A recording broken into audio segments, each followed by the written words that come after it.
하나님께 대한 태도. 옛날 말에 그 스승의 그림자조차 밟지 말아라 이런 얘기가 있는데,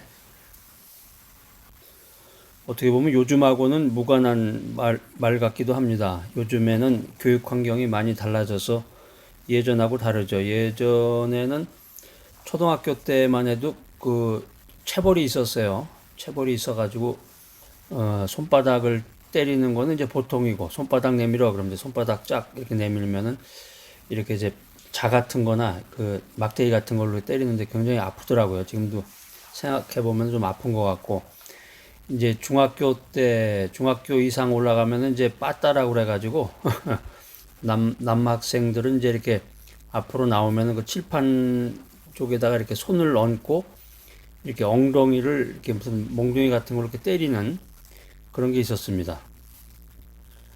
지금은 그렇게 하면은 바로 이제 고발이 들어간다고 그래요. 바로 이제 학생들이 그 SNS로 찍어가지고 그 스마트폰으로 그걸 찍어가지고 페이스북이나 뭐 여러 가지 SNS 상에다가 그걸 공지를 하고, 심지어 이제 학부모들은 이제 교육부에다가 교육 관련 그 담당 부서에 그 신고를 하기도 하고, 그래서 요즘은 뭐 특별한 말을 안 하고 지나가는 게 좋다고 그래요. 선생님들조차. 그러니까 스승의 그림자조차 밟지 말아라. 이거는 아주 고전적인 그런 이야기가 되지 않았나 이런 생각이 드는데, 스승의 그림자조차 밟지 말아라. 이 말의 진의는 그 어떤 그 권위를 갖고 있는 그 멘토, 스승 앞에서 합당한 예우를 갖추라. 이런 아주 의미 있는 말입니다. 그런데 이제 사회적으로 덕망 있는 사람이나 존경받는 사람 앞에 가면은 영광입니다 뭐 그러면서 악수도 하고 그 어떤 제스처를 취하잖아요. 태도를, 마음가짐을 이렇게 가지런히 하게 되는데, 한마디로 말하면 이제 인간은 자기가 만나는 자기가 상대하는 상대방이 누구냐에 따라서 그의 합당한 격식과 예우를 표한다는 것입니다. 이것은 이제 동서고금의 그 불변하는 인륜 지도, 사람의 이제 마땅히 행해야 될 그런 이치라는 것인데,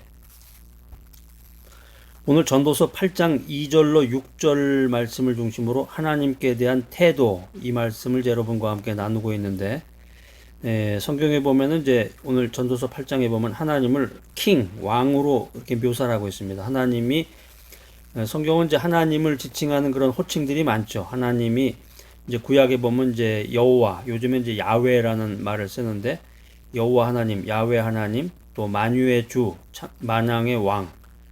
그런데 여기 전도서 8장은 이제 하나님을 왕으로 묘사하고 있습니다. 이 왕 되신 하나님 앞에서 우리가 어떤 태도, 어떤 언행을 취해야 될까, 이제 세 가지로 여러분에게 요약 정리해서 말씀을 드리겠습니다.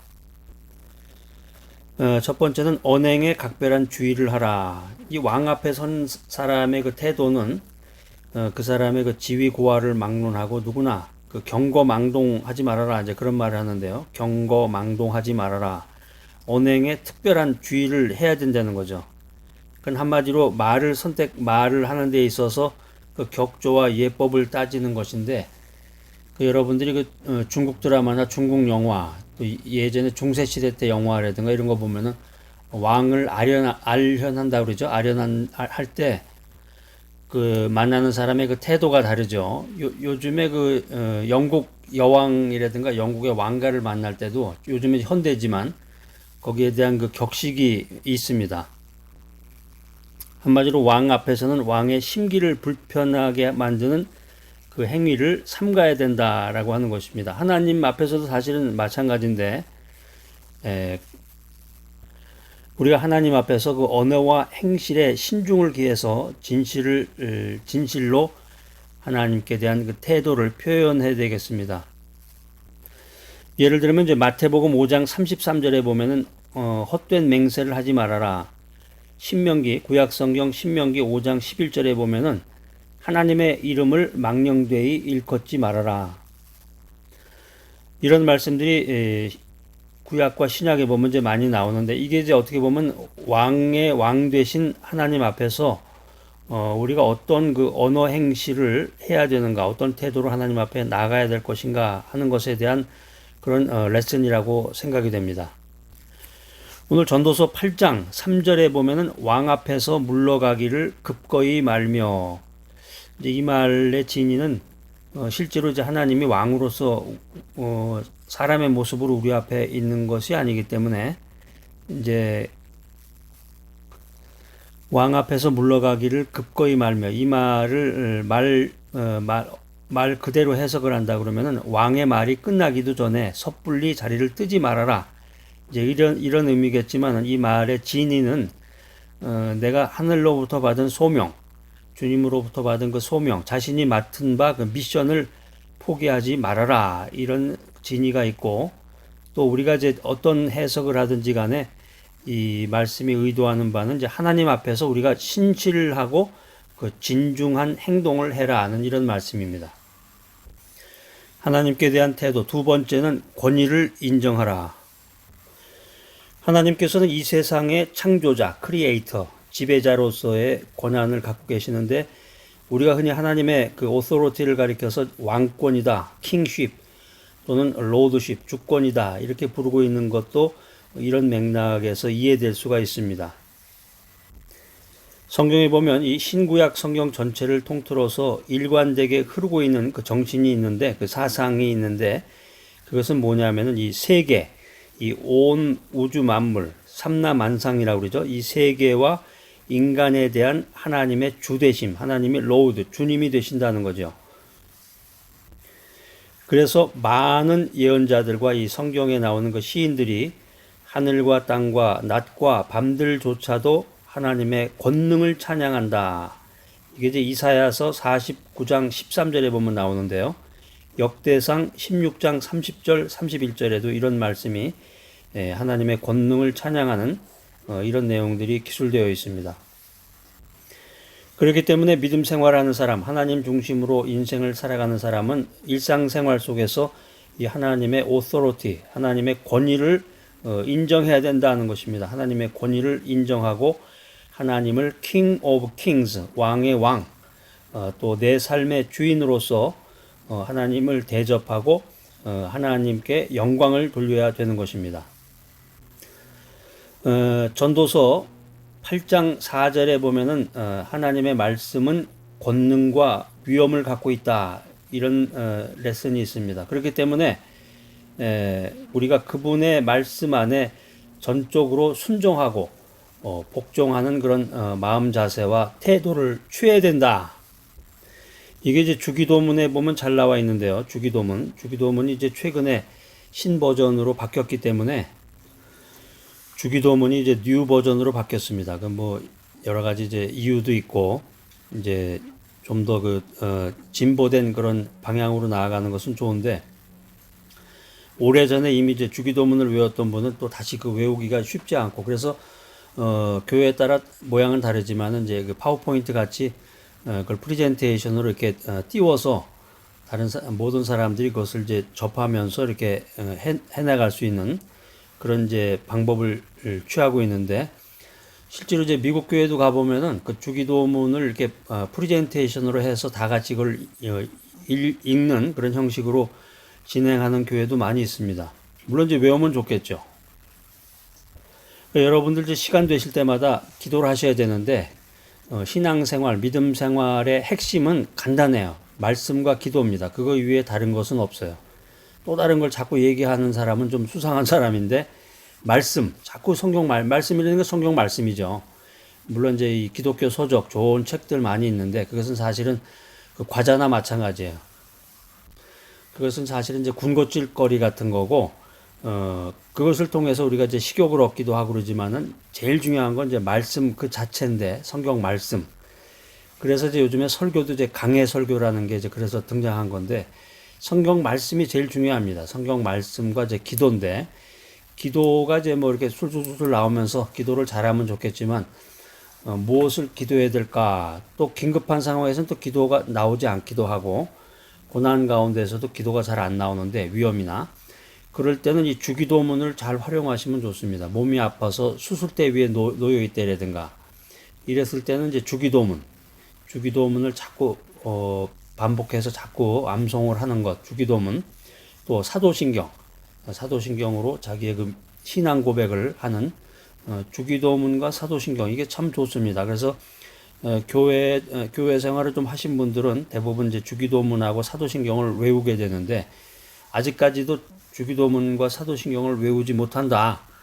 그런 분은 뭐 걱정하지 마시고 뭐 검사하는 건 아닐 테니까 자꾸 하다 보면은 이게 저절로 외워지는데 집중하셔야 돼. 가급적이면 이제 외울 수 있도록 노력을 하시고 그래서 주기도문이 참 좋다는 거죠. 주기도문. 그 주기도문에 이제 그 하나님의 권세와 영광에 대한 표현들이 이제 많이 나오는데 주기도문에 나타나는 그 내용처럼 하나님의 권위를 인정하고 우리는 주님의 종으로서의 그 순종된 인생을 살아가야 된다라고 하는 것입니다. 자, 하나님께 대한 태도, 하나님께 대한 예운대 첫 번째는 뭐였나요?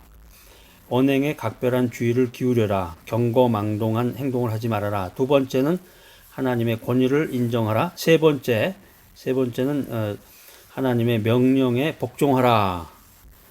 이게 이제 구약 성경 신명기 27장 10절에 보면 이제 이런 게 나오는데 하나님께서 이제 이스라엘 백성들에게 하나님 자신을 주님으로 주로 말씀하시면서 하나님의 계명에 절대 복종하라. 이 말씀을 거듭 당부하셨습니다. 신약으로 넘어와서 이제 요한복음 14장 15절에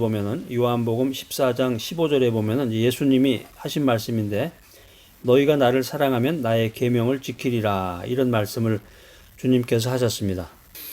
마태복음 7장 23절에 보면은 예수님께서 이 복음의 명령을 지키는 자는 주님의 혈육이요 제자가 될 것이나 그렇지 않은 사람은 종말에 하나님께로부터 수치를 당할 것이다. 이런 말씀을 해 주셨습니다. 누가 주님의 종인가? 누가 그리스도의 참된 제자인가? 이걸 어떻게 분별하느냐? 주님의 명령을 얼마나 따랐느냐? 주님의 명령의 준수 여부에 달려 있다는 것이죠. 자, 그래서 전도서 8장 2절에 보면은 이와 같은 맥락으로 인해서 전도자가 말하기를 왕 곧 하나님의 명령을 준수하라 이렇게 우리들에게 현대인들에게 당부하고 있는 것입니다. 우리가 한 나라의 국민, 도시의 시민으로서 인생을 살면서 국법에 의해서 그 행위와 생활이 규제되듯이 헌법과 법률이 있잖아요. 근데 천국 시민인 우리들 자신은 믿는 사람들은 이 하나님의 말씀에 의해서 조종되고 컨트롤된다, 통제받는다. 그래서 그 말씀을 준엄하게 지켜야 된다라고 하는 것입니다. 여러분 그 신약 성경 고린도전서 11장 25절에 보면은 이제 그리스도의 새 언약이라는 표현이 나옵니다. 이 그리스도의 새 언약으로 주어진 이 하나님의 말씀 이런 뜻인데 우리가 이 말씀을 항상 가까이 하면서 그 말씀에 순종하고 복종해 나가야 된다라고 하는 것입니다. 하나님은 우리의 왕이 되십니다.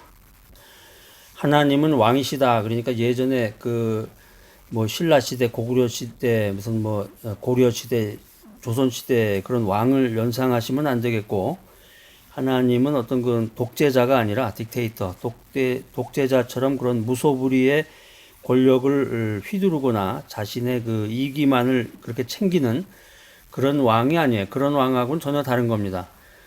어떤 하나님이십니까? 여러분은 어떤 하나님, 어떤 왕을 섬기고 계십니까?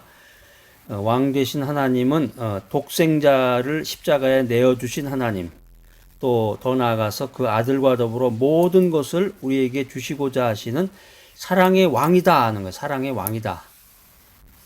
자, 오늘 하나님께 대한 태도, 이 귀한 말씀 들으시는 여러분들, 이런 귀한 사랑의 왕 되신 하나님을 기뻐하는 마음으로 정말 주님의 뜻을 이루며 하나님께 영광 돌리는 인생, 또 신실함과 순종하는 마음으로 하나님 앞에 무릎을 꿇고 믿음으로 나아가는 오늘 귀한 하루, 귀한 인생 살아가는 여러분 모두가 되시기를 간절히 바랍니다.